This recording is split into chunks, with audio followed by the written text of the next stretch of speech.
খাসির মাংসের রেসিপি। আশা করছি আপনাদের ভালো লাগবে।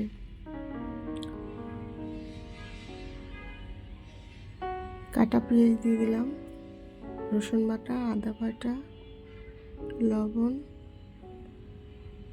হলুদ গুঁড়া, মরিচের গুঁড়া, জিরার গুঁড়া, দারচিনি, এলাচ দিয়ে দিলাম। এখানে টক দই দিয়েছি আর সামান্য তেল দিয়ে দিলাম। দিয়ে ভালোভাবে কষিয়ে নিব। 3-4টা তেজপাতা দিয়ে দিলাম।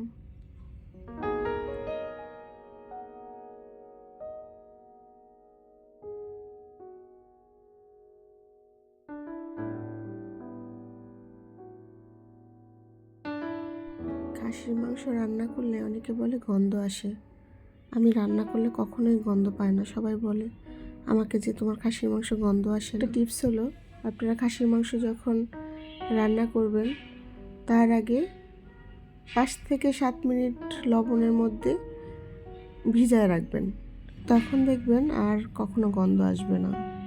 ধন্যবাদ, সবাই ভালো থাকবেন। রেসিপিটি ভালো লাগলে লাইক, কমেন্ট, শেয়ার করতে ভুলবেন না। ধন্যবাদ।